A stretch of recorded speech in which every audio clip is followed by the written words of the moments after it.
suis moi, mais je suis mon microbiote. Ouais, mais je suis les bactéries sur ma peau, je suis les bactéries dans mon tube digestif, les virus, les champignons. Mais je suis moi, mais je suis l'air que je respire. Ouais, mais je suis moi, mais je suis ton regard qui vient de transformer mes synapses. Je suis moi, mais je suis tes paroles qui viennent d'aller à mes oreilles et de me transformer. Ah, donc quel est mon niveau de porosité à ce monde-là? Et est-ce que je reste quelque chose de complètement malléable ou est-ce qu'il y a un noyau dur à l'intérieur de ça? Et ce noyau dur, qu'est-ce que c'est? Qu'est-ce qu'il est? Est-ce que j'arrive à aller l'explorer? Ça pourrait être le chemin de la souveraineté.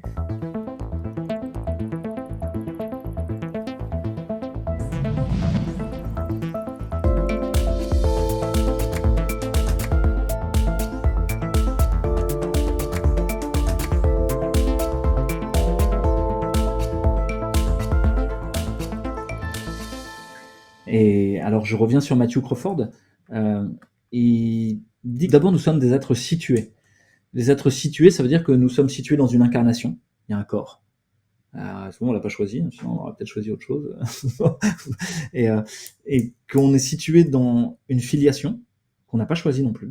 Et voilà, nos parents, dans la confusion ou dans le bonheur, en gros, se sont préoccupés de nous. Et de manière épigénétique ou karmique ou génétique comme tu veux, on a hérité plein de choses qui font que voilà, on est avec déjà une charge sur les épaules assez importante dès le départ, et puis qu'on est situé socialement dans une société, quoi. Et on peut pas faire semblant qu'on n'y est pas, qu'on vit dans un phalanstère où tout est merveilleux au fin fond du Larzac et où on est tous heureux les uns avec les autres dans la belle verte chez les bisounours.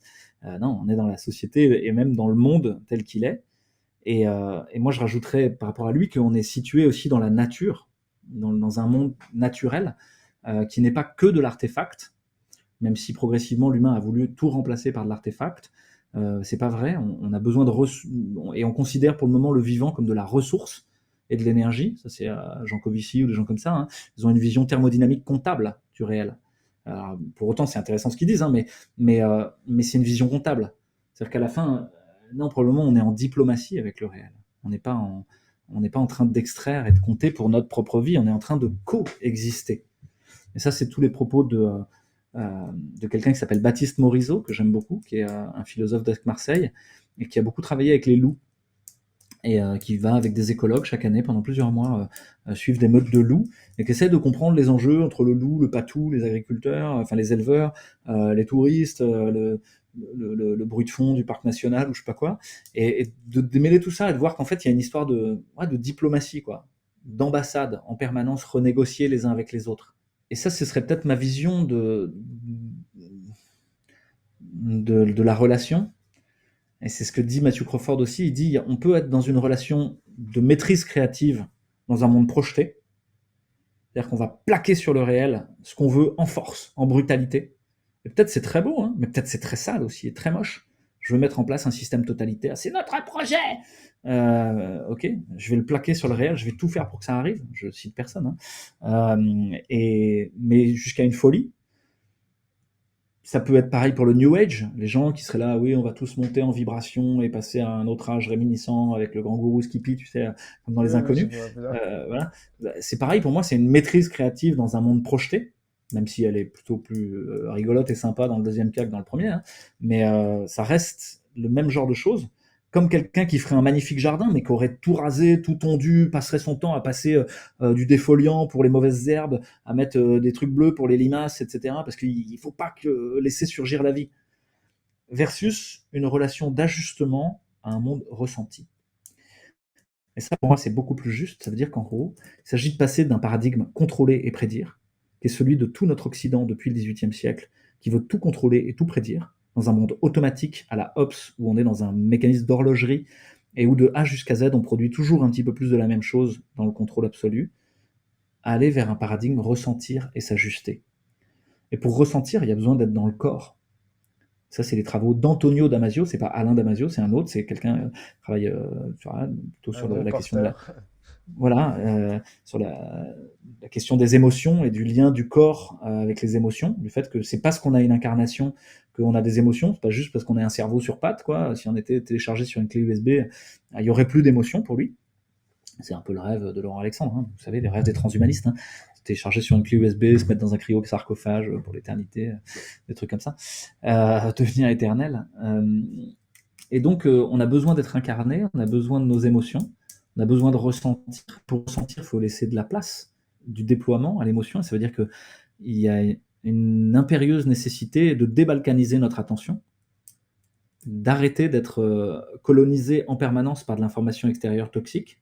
Et donc pour moi, c'est le premier stade, en vrai, de toute résistance, quelle qu'elle soit. Et par résistance, j'entends pas la résistance dure, hein, de toute adaptation au monde pour essayer de le transformer, de danser avec lui. C'est de commencer par le non-agir et commencer par mettre des filtres, par se protéger. J'arrête mon téléphone portable tant d'heures par jour. C'est déjà pas facile, hein, pour beaucoup de gens. Plein de jeunes aujourd'hui, ils l'ont dans la main en permanence.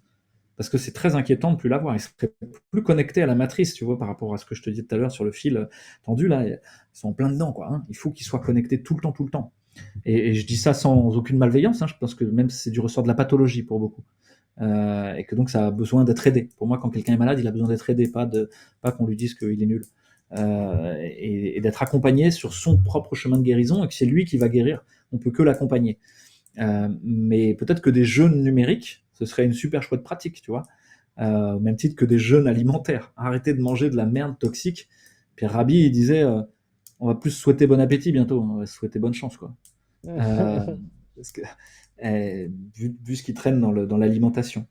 C'est pareil pour les gens qui pensent qu'ils sont du côté d'un monde en train d'émerger. Et si vous passez votre temps enfin, si vous mettez ensemble, vous prenez de l'énergie, mais si vous passez ce temps-là à déplorer, à vous envoyer des tweets horribles sur tout ce que, je sais pas quoi, le World Economic Forum, Klaus Schwab, etc. ont prévu, en fait, vous plombez l'énergie et vous mettez dans une situation d'impuissance systématique.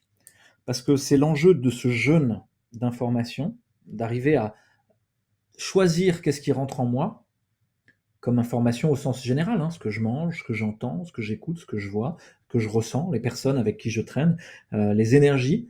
C'est un énorme enjeu parce qu'on passe notre temps à, à se mettre avec d'autres, à se mettre dans un nous. Pourquoi? Parce que ce nous, c'est la condition de la mise en résonance de l'énergie transformatrice.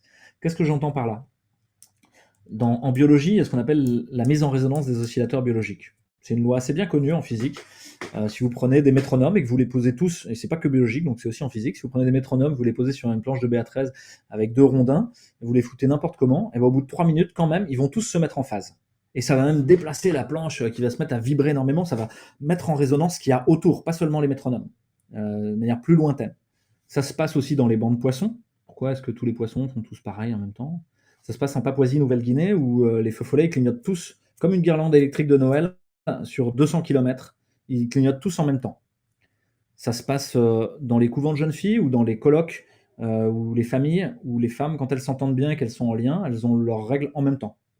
C'est ce qu'on appelle la mise en résonance des oscillateurs biologiques et des oscillateurs en général.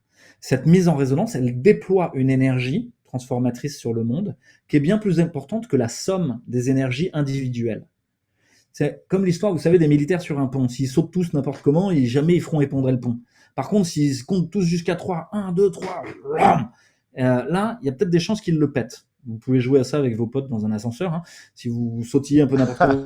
Un bon conseil, ouais. Par contre, si vous comptez jusqu'à 3, ouais, un truc marrant à faire, un trip à pas cher, comme on dit. Si vous voulez un trip à pas cher et pouvoir passer l'après-midi entière dans l'ascenseur, n'hésitez pas à suivre les bons conseils du docteur Fouché. Donc vous comptez jusqu'à 3 et vous sautez tous en même temps, vous allez voir là ce qui va se passer. Hein. Ça va pas la même. Et ça, c'est l'idée que, bah ouais, à plusieurs, quand on se met ensemble, on a plus d'énergie que toute l'énergie qu'on aurait pu individuellement juxtaposer. Et que c'est une des conditions à transformer le monde. Et d'ailleurs, quand un projet se fait, en fait, il emmène l'adhésion de plusieurs personnes. Il y a plein de gens qui se mettent ensemble. Gaëtan et Mathieu, et puis peut-être d'autres gens encore. Et puis poum, poum, poum, des gens qui regardent et tout ça, qui petit à petit se mettent en phase, en résonance. Et c'est ce phénomène-là qu'on cherche à avoir. Faire une diète médiatique ou une diète des informations qui rentrent à l'intérieur de nous. Mais ne serait-ce que pour aussi, quand on coupe le robinet de cette façon-là, ce dont je me sens pas plus capable que d'autres, hein, c'est-à-dire que je vais avoir du mal moi aussi à aller dans cette direction-là pour moi. Mais par contre, il y a aussi la possibilité de laisser émerger des informations qui viendraient de nous et d'être attentif aux signaux que nous-mêmes on émet pour nous-mêmes. Il y a aussi cette Exactement. Alors, nuance-là. toi, tu dis que nous-mêmes, on émet pour nous-mêmes. Moi, je pense que ça va plus loin que ça. Je pense même qu'on est le canal de transmission d'une conscience qui nous dépasse, de quelque chose de plus grand, que tu peux appeler Dieu, que tu peux appeler l'univers. Enfin, on s'en fout, en fait, ça, c'est en fonction de ta cosmogonie, quoi, de comment tu conçois le monde. Mais je pense qu'effectivement, à partir du moment où on fait ce silence, on laisse la place à émerger quelque chose d'autre. Et c'est là que de la créativité émerge.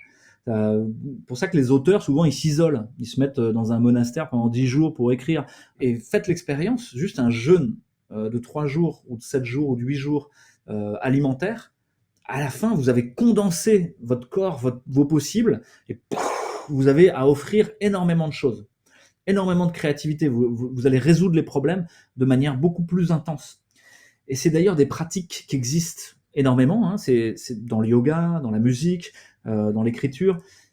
C'est la pratique de concentration. Dans le yoga, ça peut passer par se concentrer sur un son. C'est ce qu'on appelle les mantras. Om Nam Krim Kalike Nama. Om Nam Krim Kalike Nama. Réitérer comme ça. Et chaque fois que mon cerveau se part un peu à la dérive, je le ramène sur le mantra.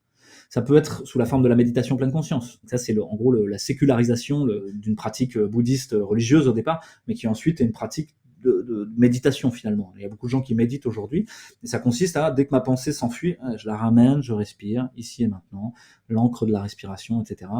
Et doucement, gentiment, quoi, sans forcer, juste, je sais que mon cerveau a tendance naturellement à créer un petit récit, à faire un discours, à faire émerger des pensées, et je vais même pouvoir percevoir que ces pensées, elles émergent de manière cyclique, ce qu'on appelle en neurosciences le default network, c'est-à-dire que c'est comme des vagues qui arrivent à travers et qui dépolarisent le cortex et qui font que je vais avoir des pensées, même si je suis à 37 degrés dans le noir, peinard, etc. Il y a des trucs qui vont venir. Et alors, est-ce qu'ils viennent de moi ou est-ce qu'ils viennent d'ailleurs? Ça, c'est une autre histoire. Moi, je pense qu'on est des antennes à capturer de l'information. Une information qui est préexistante à tout ça. Mais bon, ça nous emmène plus loin. Hein. Et j'ai des raisons physiques de le penser, quoi, en termes de science, quoi, de science physique de le penser. Mais cette idée de mise en résonance, elle rend puissant et elle permet de transformer le monde. Qu'est-ce que je veux dire par là? Elle permet aussi de résoudre ce qu'on appelle l'akrasie. Akrasia, en grec, c'est l'insuffisance de la volonté. L'humain, il a l'insuffisance de la volonté. Je sais que le téléphone portable est toxique pour moi, mais je vais le faire quand même. Je sais qu'il faudrait pas regarder Telegram toutes les 5 minutes pour savoir la dernière news, mais je vais le faire quand même. Je sais qu'il faut pas fumer, que je donne de l'argent à un gros dégueulasse dans un fauteuil à New York, un fauteuil club en haut d'une tour, qui brasse des milliards en fumant son cigare et qui à chaque fois que je prends une clope se met à rigoler en disant un bon cancer, et voilà, et c'est marqué dessus et qui fait du pognon au passage. Je le sais, et pour autant c'est pas parce que je le sais que j'arrive à arrêter. Donc c'est là où encore une fois, il y a aussi cette idée-là que j'ai besoin des autres. Je ne suis pas tout puissant. C'est la leçon, comme ce dont on parlait au tout début, c'est l'oubris, l'orgueil, la folie des grandeurs, la démesure chez les Grecs. C'est cette idée que je pourrais être un être autoconstruit de neuf à partir de rien et je suis le démiurge de cette humanité. C'est le rêve nietzschéen de l'esprit enfant, tu vois. C'est le rêve hitlérien du Jugendstil et du Bauhaus et du Nouvel Âge, quoi.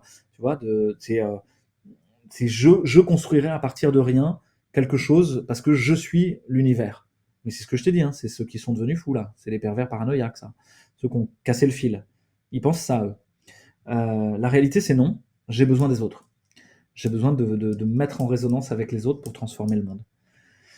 Voilà, donc ressentir et s'ajuster. Et en fait, dans le moment où on est, il y a des failles qui s'ouvrent partout. C'est-à-dire la crise qui est en train de se faire, elle ouvre des possibles inattendus, des bifurcations. Et une fois que tu as non agi contre le système, parce que comme je t'ai dit tout à l'heure, dans le jeu coopératif, si tu es contre, tu vas surjouer, tu vas être dans la violence mutuelle et ça va pas marcher, tu vas rien transformer, ça va au contraire se raidir. Si j'admets de ne pas être contre, mais par contre de regarder le système s'effondrer, de le ressentir, de le vivre aussi, d'accepter le deuil que ça représente, et y compris pour moi, de le ramener au centre et dire mais qu'est-ce que je veux, vers où j'ai envie d'aller, et de me mettre en résonance, bah là je me rends compte que l'école maltraite les enfants.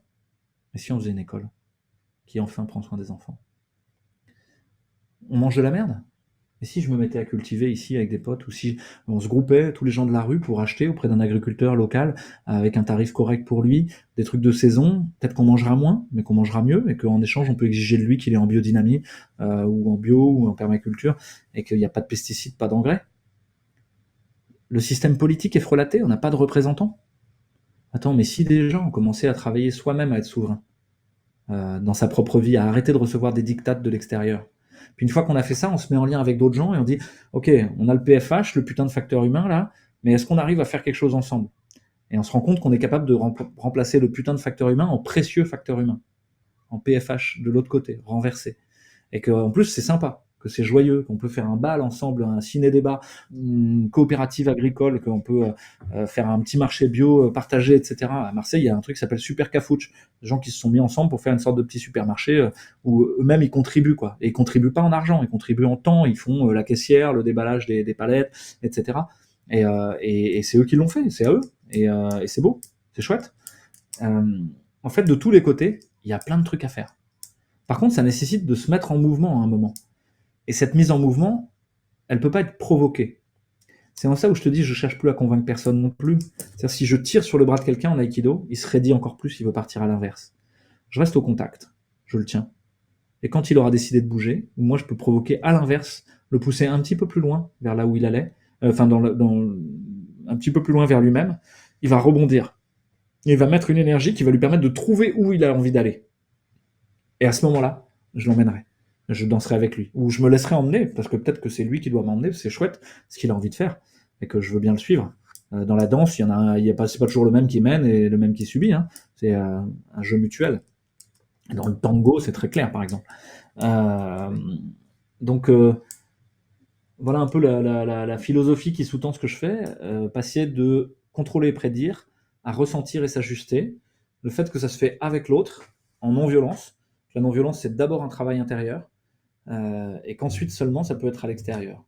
Donc maintenant, si tu me demandes est-ce que j'en ai quelque chose à foutre en fait de ce que les médias peuvent penser de moi, j'en ai rien à foutre. C'est juste stratégiquement, ça me donne des clés en me disant, par contre, collectivement, si nous essayons de bâtir un récit, de raconter une histoire, une protension collective positive qui donne envie, pour le moment, nous ne sommes pas capables de la mettre en résonance. Il faut qu'on y travaille. Et tu vois, j'étais avec les guides de haute montagne le week-end dernier. J'étais invité au syndicat des guides de haute montagne, que j'admire, moi, hein, qui sont des gens qui portent pour moi l'imaginaire de la zone du dehors, tu vois, de Damasio, hein, d'aller à la frange de l'aventure, du possible, dans un endroit où on ne peut pas vivre, où on ne peut pas rester, où on peut faire que passer, et qui en même temps est hyper beau et donne de surplomb par rapport à tout le reste, te permet de prendre conscience de tout plein de choses. Le tout dans une optique de cordée, c'est-à-dire, bah voilà, t'es les uns avec les autres, en cordée, en interdépendance. Tu vivras pas ça tout seul, quoi. Hein. Le solo, ça sert à rien. Et donc j'étais invité parce que eux-mêmes sont en train de sentir que leur métier est en train d'être uberisé. C'est-à-dire que petit à petit, peut-être dans 10 ans, il y aura un drone qui regardera le manteau neigeux, la couverture nuageuse, la qualité du glacier, etc. Puis dira rouge, orange, vert, McKinsey, quoi, comme d'hab, hein, rouge, orange, vert. Et dira si t'es rouge, orange, de manière, ne sera pas remboursé s'il y a un problème. Donc t'as pas le droit de sortir. Et donc à la fin, leur pratique, ce soit plus leur pratique, ce soit plus leur choix, ce soit plus leur herméneutique individuelle. L'herméneutique, c'est la capacité d'interpréter les signes. Et donc maintenant, on s'en fout de ton herméneutique individuelle. Ce qui compte, c'est celle de l'algorithme qui processe du big data. Parce qu'il a plus raison que toi. Waze sait mieux que toi par où tu dois passer. Mais non, c'est moi qui décide où je passe. Il faut que j'éteigne cette merde. Sinon, c'est pas moi qui pilote Waze, c'est Waze qui me pilote. Et je deviens un rouage de l'algorithme.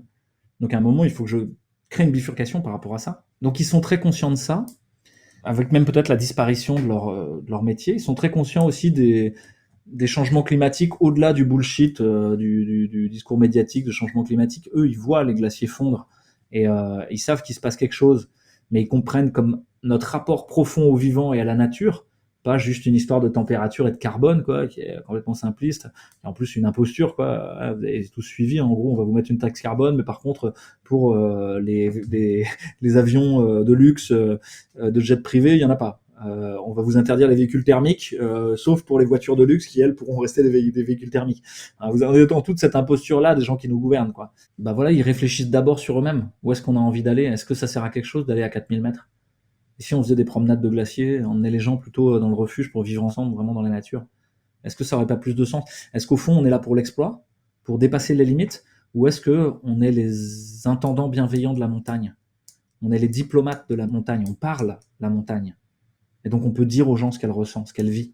On peut leur montrer, leur donner à voir la beauté et leur permettre d'y accéder aussi. Et est-ce qu'on est là pour être les guides tout le temps, ou est-ce qu'on peut guider des gens jusqu'à l'autonomie, les amener à être bons sur des courses de plus en plus crescendo, puis à la fin dire celle-là, c'est toi, c'est ta limite, c'est ton épreuve initiatique. Tu veux y aller, tu veux pas. Moi, j'y suis pas. Je suis juste là, je peux te donner des conseils, je peux t'écouter, mais à la fin, c'est ton truc.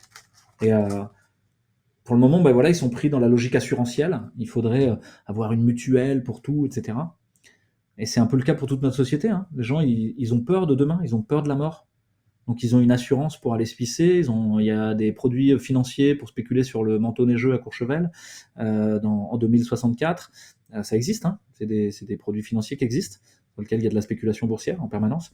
Je sais, Il j'ai y a... des actions. Non, je rigole. Ouais, c'est ça.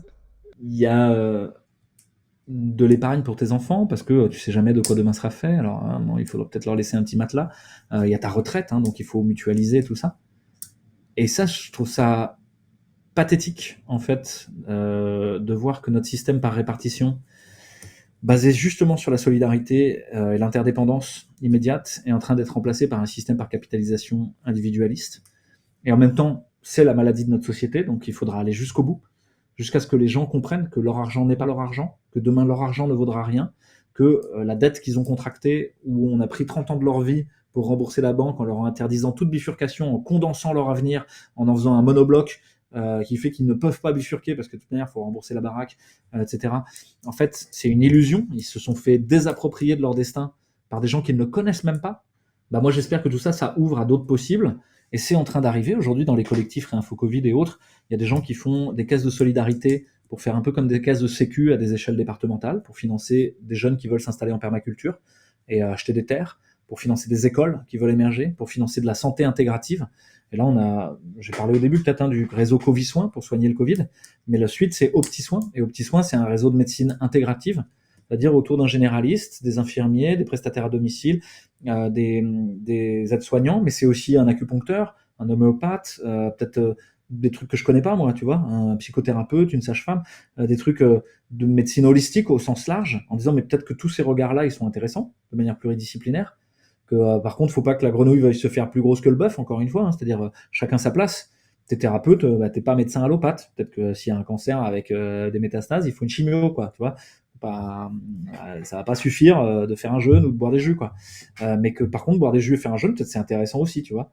Et donc ça, pour moi, ce réseau de santé intégrative, c'est-à-dire mettre le patient au centre et le reprendre dans son individualité irréductible et puis mettre plein de gens à son service, bah, c'est ça qu'on est en train de structurer. Aujourd'hui, les réseaux, ils se regroupent pour utiliser des monnaies différentes, la June, le jeu, des monnaies locales, des cryptos, faire du don, du troc, tout ça pour sortir de l'euro, en fait, et de la domination de l'euro de quelques multinationales de la finance. Et je trouve ça hyper juste, hyper sain, parce qu'ils réfléchissent au fondement même de ce qu'on est ensemble et de ce qu'on fait ensemble. J'ai de la chance, moi, d'être dans une position méta où je vois un peu tous ces collectifs, je les interviewe, je les reçois et je suis pas en train de vous dire de rêver un monde de bisounours. Hein. C'est en train d'arriver, ça se passe. Que des jeunes quittent la ville pour dire moi j'en ai rien à foutre en fait de vivre au fin fond de la ville. Pourquoi? Pour aller à un truc culturel de Joseph Koons, quoi, le mignon de Jack Lang qui a touché des millions pour faire des crottes de chiens gonflables aux Tuileries, quoi. C'est pas une blague ça, comme art contemporain, quoi. Il y a quand même mieux à faire en termes d'art avec notre argent public. Et donc des gens qui font de l'art aussi, de la beauté. Donc tout ça pour moi c'est extrêmement joyeux, extrêmement motivant. On est en train de construire de manière très pragmatique et efficace un monde désirable qui ne soit pas une alternative. C'est-à-dire que pour le moment c'est une alternative. Mais l'idée c'est que ça reste pas une alternative. Parce que sinon ça veut dire il y a le système dominant et lui il continue à coup de fausses monnaies, à coup d'expédients délirants. Et puis de l'autre côté, ouais, il y a les babos du Larzac, quoi. Et bah non, nous, on a vocation à devenir l'institution désirable. C'est en train d'arriver. Vous avez tous vu passer la vidéo des jeunes de AgroParisTech qui disent ok, on a appris, hein, pesticides, engrais, machin, mais ça va. Semences transgéniques de Monsanto. Mais vous savez quoi? En fait, on se casse. Voilà. J'ai vu cette vidéo et je pense que les gens peuvent le sentir, toute la passion et toute l'énergie que tu as au service de cette vision du monde que tu défends et qui est déjà active, c'est ça aussi que tu soulignes, c'est-à-dire que c'est pas un truc utopique, c'est un horizon utopique qui guide les gens qui sont déjà en train de le faire, si je traduis bien ce que j'ai entendu. Déjà, je me disais, si dans cette vision du monde, j'imagine que c'est pour la simplification de l'explication, qu'il y a deux alternatives qui sont proposées, celle qui est déjà actuellement en train effectivement de montrer ses faiblesses, et puis celle que tu défends toi avec la richesse et la diversité que tu nous exposes, à savoir que effectivement c'est pas monobloc, ça a l'air d'être constitué de plein de choses différentes, mais quand même c'est une teinte du futur qui pour certains est du présent, mais qui ressemble à quelque chose qui peut ne pas être désirable pour plein de gens. Et en fait, je pense qu'il y a plein d'équilibres différents qui sont possibles, dont celui que tu évoques, dont celui qu'on est en train de vivre, dont d'autres que je ne connais pas encore. Et je voulais juste amener un zoom sur le fait que, voilà, dans cette binarité, peut-être un peu des alternatives, personnellement, moi, je comprends qu'on puisse donner de l'énergie comme ça à une possibilité de développement. Mais je me dis qu'il y a sans doute d'autres alternatives qui ne sont pas connues ni de moi ni de toi et qui sont pour autant intéressantes. Donc je voulais juste citer ça. Et après, en tant que problématique personnelle, il se trouve que peut-être que tu vas rentrer en résonance avec ce que je dis. Je me trouve souvent à être trop pragmatique pour les gens qui sont perchés, trop perché pour les gens qui sont scientifiques. Trop, et est-ce que toi aussi tu te situes à la croisée des mondes un petit peu souvent? Et est-ce que c'est une situation qui est toujours confortable ou est-ce que tu en ressens aussi la rugosité quelque part, le tranchant? Alors, je peux répondre déjà à cette deuxième partie de question, mais qui est Ouais, connexe à la première. Pour moi, le confort n'est pas une valeur, n'est ok, même pas une super, attente. Et c'est donc, très clair. en fait, le fait d'être dans une traversée rugueuse, pour moi, c'est la vie, quoi. Et la vie qui a un sens, la vie qui est joyeuse, et puis qui me re-questionne en permanence. Parce que si je suis confortable et que tout ce que je pense c'est juste, bon bah ok quoi, ça va, c'est fini en fait, le chemin il est terminé. Donc les premières personnes qui questionnent le plus tout ce à quoi je crois et que je pense juste, etc., en fait, ce sont mes enfants qui viennent en permanence dire mais pourquoi tu dis ça, pourquoi on met telle règle et tout ça. Et à chaque fois, je me pose et je réfléchis et je me dis mais peut-être qu'en fait ils ont raison quoi. C'est vrai. Sur quoi ça se base quoi. Donc je n'arrête pas de changer d'avis. Alors je suis pas une girouette pour autant. Il y a quelques valeurs clés qui guident le truc, mais pour moi c'est plutôt une chance de changer d'avis. Donc j'ai pas de problème à reconnaître que je me suis trompé, etc. Tu vois, au contraire, je pense que plutôt une force de ne pas vouloir s'accrocher bec et ongle à ce qu'on pensait il y a 2 ans. Parce que chaque fois que j'ai regardé en arrière dans ma vie, à chaque fois je me suis dit, ah ça y est, maintenant je suis un peu plus sage, quoi, tu vois, j'ai tel âge, etc. Puis je regardais 2 ans en arrière, je dis, ah j'étais quand même un petit con, etc. Et puis en fait, je me suis rendu compte d'année en année que c'était toujours la même chose qui revenait. L'année dernière, j'étais quand même un peu con, quoi. Et donc je me suis dit, bah en fait, je suis un peu con, quoi. Tu vois, et la voie de la sagesse est loin d'être atteinte. L'autre chose, c'est qu'après l'extase, la lessive, c'est un livre de Jack Canfield, qui est un moine zen. C'est-à-dire que t'as beau avoir l'éveil à certains moments, après, tu reviens dans le vrai monde, quoi. Donc, bah voilà, faut vivre avec le monde tel qu'il est. C'est en ça où être trop perché ou trop pragmatique, pour moi, c'est une question de négociation, de diplomatie. C'est en ça où, pour moi, la figure du diplomate est extrêmement importante. Dans Réinfo Covid, on n'a pas parlé de porte-parole, on a parlé de diplomate. Et on s'est formé à plusieurs, à la communication non violente, à la rhétorique, à la, ouais, à l'hypnose, à plein de choses, pour justement se dire, mais on va dans le territoire de l'autre, on passe son temps à aller négocier la zone du dehors de territoires qui ne sont pas les nôtres. Et tant mieux, parce que c'est une occasion de découverte. Et donc déjà, commençons par monter sur la colline de l'autre et bien le connaître. Et puis et avant ça, même connaissons bien nous d'où on vient. Et donnons à voir le plus beau de ce qu'on a. Le diplomate, il va pas commencer par dire oui, notre économie est merdique, on est tous des abrutis, notre culture est détruite. Il va commencer par dire ah, Paris, la culture, je sais pas quoi. Et puis, mais La même avant ça, il va France. voilà la France et le fromage, Ouais, etc. c'est ça. Et, et puis il va dire au gars d'en face, il va pas non plus lui dire au fait les droits de l'homme chez toi, espèce d'enfoiré, comment tu considères les homosexuels, machin. Non, il va lui dire ah l'Ermitage, le Palais des Tsars, la culture et les romans slaves, sachant si bien montrer la profondeur émotionnelle des humains, etc. L'amitié franco-russe millénaire et tout ça. Et là, tu vois, une fois que tu as donné à voir à l'autre ce qu'il a de meilleur en miroir, bah déjà, il va être tenté de le sortir, de dire, bah oui, c'est vrai, en fait, j'ai ça, ouais, merci de le voir. Il va y avoir déjà une gratitude Après, ça de lui dépend d'où avoir ça montré ça. part, hein, franchement. Il faut pas que ce soit une fausse flatterie. Il faut que ce Ouais, soit puis ça quelque peut chose être d'authentique. protocolaire Bien sûr. très terne, hein, finalement. Oui, oui, mais le protocole correspond à quelque chose de réel au départ. Après, il est incarné de manière plus ou moins factice. C'est pour ça que moi, je pense que dans ces choses-là, il faut être absolument authentique. Il faut dire des choses qu'on ressent pour de vrai. Mais en même temps, c'est pareil. Tu as fait un filtre, tu as choisi. Tu aurais pu dire d'autres choses que tu ressentais ou tu étais très critique et tout, mais tu as commencé par des égards. Et pour moi, c'est la notion d'égard. Tout commence par des égards l'un avec l'autre. Et à partir du moment où il y a des égards, il peut ensuite y avoir des points de désaccord, des points de négociation, des sujets de conflit stricts, tu vois, et on va passer par toute la palette des relations. Aujourd'hui, ça rejoint un peu une de tes toutes premières questions, mais beaucoup de gens voudraient être dans la fusion permanente avec les autres, qu'on soit tous d'accord sur tout, qu'on entende tous exactement la même profession de foi qui serait en gros celle de la gauche américaine woke. Je suis Charlie, je suis je sais pas quoi. Ok, ça part de bonnes intentions, ça part de vrais sujets probablement, mais à la fin, ça aboutit quand même souvent à séparer les gens. Et si jamais par malheur, tu aurais une idée un petit peu différente sur la question de celle qui t'a été annonnée par les médias, bah, t'es exclu. Mais on n'est pas obligé d'être dans la fusion. On peut avoir toute une palette de nuances relationnelles qui vont depuis bah, l'amour strict, où on crée ensemble, jusqu'à la guerre et le conflit, en passant par la négociation. Et puis ça peut être remis sur le tapis à chaque instant et à chaque rencontre.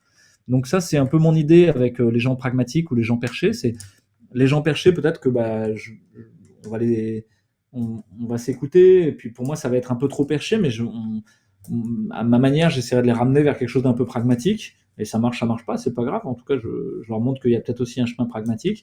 Et puis pour les trop pragmatiques qui n'ont pas de rêve, leur montrer que non, il y a quand même une grosse part d'un projet qui est dans l'intention, qui est dans le rêve, qui est dans la capacité de la joie, que les choses elles sont pas faites par peur. Et ça, c'est les resituer dans un monde émotionnel et pas que rationnel.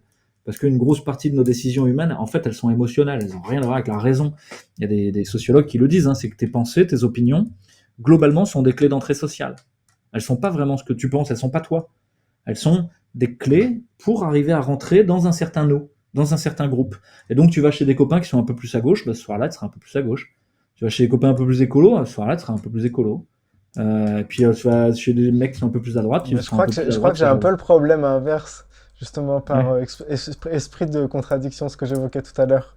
Et donc, Ah, du coup, je suis pas très diplomate, peut-être. ça dépend qu'est-ce qui a le plus de prix. Est-ce que c'est d'avoir raison? Mais ça, c'est Non, pas Thomas Danforth spécial. qui le dit aussi. Ouais, ouais. Il dit on a le choix dans la vie, avoir raison ou être heureux. Euh, Bah, c'est plutôt Rosenberg, ouais, qui avait mis ça en avant, et c'est vrai que c'est un super choix. Non, c'est pas une histoire d'avoir raison, c'est avoir l'impression de devoir contrebalancer, en fait. D'être sur l'autre côté du plateau pour maintenir un équilibre. Et donc, c'est pas contre l'autre, mais c'est pour danser un équilibre, en fait. Mais instinctivement, c'est comme ça que je vais le ressentir, moi. J'aurais une petite phase de l'interview un peu plus rapide au niveau des réponses, puisqu'il y a plein de questions qui vont commencer par les mêmes mots.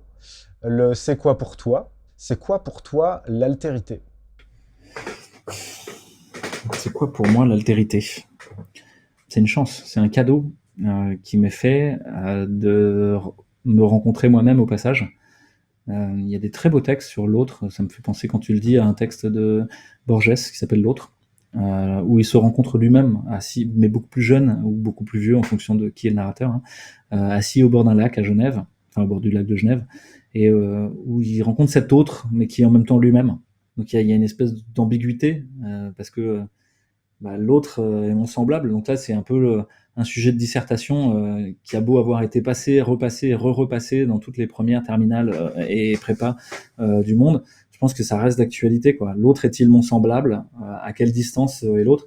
Je pense qu'on est dans les deux. Comme je te l'ai dit, on est individué et en même temps on est relié. Pour Thich Nhat Hanh, qui est un moine bouddhiste vietnamien, qui a popularisé la méditation en Occident avant même qu'elle devienne la méditation pleine conscience américaine. Il dit dans un livre qui s'appelle Il n'y a ni peur ni mort, il dit il n'y a pas de soi séparé. Et pourtant, on est là ayant pris notre forme et individué, et c'est les deux à la fois. Pour autant, je pense qu'il y a une espèce de dette dans ce qu'on disait sur le désir mimétique, une espèce d'envie d'un retour justement à se remettre en lien, à revenir dans la matrice avec ce moment totalitaire qu'on vit là. Il est ça, vraiment mis à 100%, essayer de retrouver le lien quand le lien est complètement séparé, diffracté, qu'on est tous atomisés. Et donc il y a un craving pour essayer de le retrouver, de retrouver l'autre. Et il y a une confusion, c'est que cette retrouvaille, elle peut être faire exploser les deux, ou alors elle peut être d'un coup reprendre cette danse. À partir du moment où on se retrouve, tac, l'un tourne autour de l'autre et on se transforme et on se co-transforme l'un et l'autre. Ouais. Donc, Bah, je te rejoins là-dessus. J'ai l'impression qu'en passant par le sas de sa solitude la plus profonde, on tombe dans l'appartenance à l'entièreté, un truc comme ça. Je pourrais pas l'expliquer mieux, sauf en prenant une demi-heure, mais j'ai pas le temps. Euh, c'est quoi pour toi la souveraineté?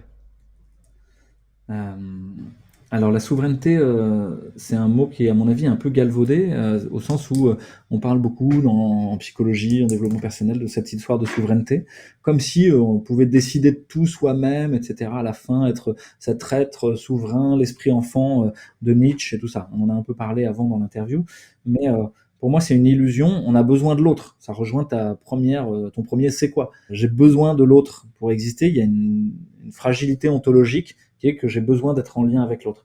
Et donc, la souveraineté, ce serait un rêve, ce serait plutôt l'idée de l'individuation ou de l'autonomie qui serait plus intéressante pour moi. C'est-à-dire, je déciderais moi-même de ce que j'ai envie de vivre, de mes intentions. Et là encore, faut pas se leurrer. Hein. J'ai beau avoir décidé, j'ai beau rêver, c'est pas pour ça que je vais réussir à y aller. Ce que je te disais sur l'acrasie, l'insuffisance de la volonté, pas parce que je sais ce qu'il faut faire que je le fais. J'ai besoin des autres pour le faire. Ce sera beaucoup plus facile d'arrêter si tous mes potes s'arrêtent de fumer en même temps et qu'on arrête d'aller fumer des bières et boire des clopes au bar, que non, on va faire un pique-nique avec de la pastèque et du melon sur la plage, voilà. Et que personne n'a acheté de clopes. Ce sera beaucoup plus facile que si je suis livré à moi-même et à mes démons. Donc la souveraineté, ça pourrait être un travail d'ascèse, un travail de renouer avec soi-même dans une sorte de respiration qui n'arrête pas. Comme on a dit, tu peux faire un jeûne, mais tu vas finir par remanger. Tu peux faire un jeûne d'information, mais tu vas finir par en récupérer encore, mais tu vas les choisir différemment. Et donc, quelque part, la souveraineté, ça pourrait être cette idée de comment je mets le filtre sur l'information qui rentre en moi. Est-ce qu'il y a des choses, je veux les laisser dehors, et d'autres choses, je vais définir le bon niveau de porosité. Et donc, ça a à voir avec la question de l'immunité, au sens médical du terme, hein, parce que où est-ce que je m'arrête, où est-ce que je commence, c'est très compliqué à définir. Hein. Je suis moi, mais je suis mon microbiote. Ouais, mais je suis les bactéries sur ma peau, je suis les bactéries dans mon tube digestif, les virus, les champignons. Mais je suis moi, mais je suis l'air que je respire. Ouais, mais je suis moi, mais je suis ton regard qui vient de transformer mes synapses. Je suis moi, mais je suis tes paroles qui viennent d'aller à mes oreilles et de me transformer. Ah, donc quel est mon niveau de porosité à ce monde-là? Et est-ce que je reste quelque chose de complètement malléable ou est-ce qu'il y a un noyau dur à l'intérieur de ça? Et ce noyau dur, qu'est-ce que c'est? Qu'est-ce qu'il est? Est-ce que j'arrive à aller l'explorer? Ça pourrait être le chemin de la souveraineté, d'aller explorer. Est-ce qu'il y a quelque chose derrière les masques? J'en les enlève les uns derrière les autres, les étiquettes, derrière des masques, d'autres masques. Hein, c'est Derrida qui parle de ça. Et à la fin, est-ce qu'il y a du vide? Il y a une scène comme ça dans Brasil de Terry Gilliam où il y a Robert De Niro qui est un super résistant qui fait de la plomberie, quoi. C'est assez drôle. J'invite tout le monde à regarder Brasil si vous l'avez pas vu, parce que c'est une très belle dystopie totalitaire comme elle existe aujourd'hui, quoi. Et il y a plein de journaux qui se mettent sur lui d'un coup, et à la fin, l'autre personnage le cherche sous les journaux, et puis il n'y a plus rien. Il n'y a que du vide. Et ça pose plein de questions. C'est quoi le vide? À la fin, si je trouve que ce noyau dur, c'est du vide, ouf, qu'est-ce que ça veut dire? Ça veut dire que le vide serait toute l'information. Ça, c'est intéressant parce que notre science, elle n'a pas arrêté d'essayer de découper en morceaux. On a un art de la découpe consommée, quoi. On arrive à affûter les lames de rasoir jusqu'à rentrer à l'intérieur des cellules, rentrer à l'intérieur des atomes, rentrer à l'intérieur des particules élémentaires, rentrer dans la physique quantique. Mais à la fin, plus on coupe, plus on divise. 1 divisé par 100, 1 divisé par 1000, 1 divisé par 100 000, 1 divisé par 3 millions. C'est presque zéro. Mais c'est pas zéro. C'est quoi zéro? Zéro, c'est zéro. Et zéro, c'est tout, potentiellement. Et ça, c'est très paradoxal, mais c'est toute la physique qui a trait à la physique du vide aujourd'hui, qui est très intéressante. Mais c'est quoi un trou noir, quoi? C'est quoi un trou blanc? C'est quoi un trou de verre? Enfin voilà. Et donc, cette recherche de la souveraineté intérieure, est-ce qu'elle aboutit à la fin à je ne suis qu'un canal de transmission et je suis sur Terre pour transmettre tout ce qui passe à travers moi, et l'antenne que je constitue est à nul autre pareil, et elle va capturer une certaine partie de cette information et mettre en résonance une certaine partie de cette information. Est-ce que je veux que cette antenne, elle ressemble à toutes les autres, et qu'on fasse tous la même information, qui est une information qui pour le moment résonne et résonne jusqu'à détruire le monde, détruire la nature, détruire la beauté, détruire l'enfance, détruire la vieillesse, détruire l'individuation, ou est-ce que, bah non, on va chacun résonner dans plein de dimensions différentes, et puis faire un monde foisonnant où il y a plein de petites fleurs, de pâquerettes, des coquelicots, des herbes folles, et puis des gros arbres, et puis des grenouilles, enfin voilà, une vision du monde qui serait beaucoup plus faite de biodiversité, où on est tous différents. Bah, quoi qu'il en soit, qu'on soit au casting ou pas, en fait, finalement, c'est ce qui va advenir, moi j'ai l'impression. Euh, Prochaine question, c'est quoi pour toi la culture? La culture. Pendant une année, Marseille a été la caca-capitale de la culture. La caca pipi, il y avait des jeux de mots comme ça sur des tags dans la rue, quoi, sur caca pipi, tu vois. Et la culture, c'est justement le récit commun collectif qu'on fait, euh, avec ses remédiations sociales, symboliques et techniques. Donc c'est l'ensemble des remédiations à la souffrance, comme j'ai pu l'exposer au début de notre entretien, qui pourrait accompagner l'expérience humaine de souffrance pour la traverser. Donc en donnant un sens par un récit, en serrant les coudes entre frères et sœurs humains, c'est la remédiation sociale, et puis en donnant des outils, une transformation du biotope pour essayer d'amoindrir la souffrance. Mais l'hyperinflation du champ technique dans notre société occidentale, dotée en gros de l'énergie carbonée, a fait un désinvestissement relatif des champs sociaux et symboliques. Mourir, ça veut plus rien dire. Être malade, ça veut plus rien dire. Vieillir, ça veut plus rien dire. Il y a plus de pratiques sociales pour être ensemble. Les gens meurent tout seuls. Ah, j'ai pas le temps, il faut que j'aille au boulot, on verra demain, etc. Euh, et puis, il y a un hyper-investissement du champ technique. Euh, donc aujourd'hui, la culture est majoritairement le champ technique de remédiation à la souffrance. Et ça, il y a un grand manque, il y a un vide en creux qui est l'absence de récit, de cosmogonie, d'inscription dans plus grand. Or, on a dit que c'était la condition de notre joie et de notre bonheur, c'est de s'inscrire dans plus grand. Je reviens d'un congrès d'ethnomédecine où il y avait en Bretagne un médecin tibétain qui venait de Dharamsala, c'est la ville où il y a le Dalai Lama qui est en exil, un médecin ayurvédique qui venait de Pondichéry, un druide celtique, un guérisseur africain, des médecins chinois de médecine traditionnelle chinoise, et un chef indien Lakota d'Amérique du Nord qui est dans une réserve amérindienne, et puis moi qui parlais de la médecine occidentale. Et quand je les écoutais parler de leur médecine, il y avait toujours un récit. Il y avait toujours comment ça s'inscrivait par rapport au soleil, aux astres, à la lune, trucs auxquels je comprenais rien, quoi, aux esprits chez les druides, au monde d'au-dessus, etc. Ou chez les guérisseurs africains, il y avait toujours cette idée que quand quelqu'un est malade, mais tout le village est malade. Et puis non seulement tout le village, mais toute la collectivité. Et qu'en fait, la personne qui est malade, c'est juste le reflet d'une maladie collective. Et donc, si tu guéris pas l'ensemble du système, tu guériras jamais celui qui en est juste le miroir à un instant T. Et dans toutes ces médecines, j'étais frappé en miroir de montrer l'indigence symbolique de notre médecine occidentale techniciste et scientiste. C'est-à-dire que moi, ma médecine, elle voulait rien dire. Elle s'inscrivait pas dans plus grand. Elle a été un passage au stand. On va te changer les roues, on va remettre un nouveau moteur. Allez, vas-y, repart. La F1, quoi. Et, et c'était assez douloureux de voir ça. Et que c'était d'une indigence aussi en termes de pratique sociale, du prendre soin de la douleur et de la souffrance, et de la maladie et de la mort et de la vieillesse. Donc je pense qu'on est... ta question initiale, c'est quoi la culture? Ben voilà, c'est le précipiter un instant de tout ce qui nous relie, comme ça, de tout ce qui fait qu'on forme un nous, et qu'actuellement notre culture, elle est complètement dégradée et malade. Pour autant, ça ne veut pas dire qu'il faut tout jeter, il y a plein de choses très belles et de choses très bien. C'est comme si les effondrements pièce par pièce de notre société étaient en train de se faire, comme si tu étais dans une ville où il y a des immeubles qui s'effondrent, tu sais, dans les jeux là, ou dans les films, tu as ça. Et puis toi, tu serais à essayer de bâtir une cohérence à partir de tous ces morceaux du réel qui s'effondrent. Et donc t'en rattrapes et tu les prends et tu te fais petit à petit une bulle de protection qui va devenir le monde dans lequel on a envie de vivre. Et donc moi, ce que j'essaye de faire, c'est de rattraper dans tous ces morceaux qui s'échappent et qui s'effilochent, tous ceux qui sont beaux, tous ceux qui nécessitent d'être gardés, et de rebâtir ensemble une culture où il fait bon vivre.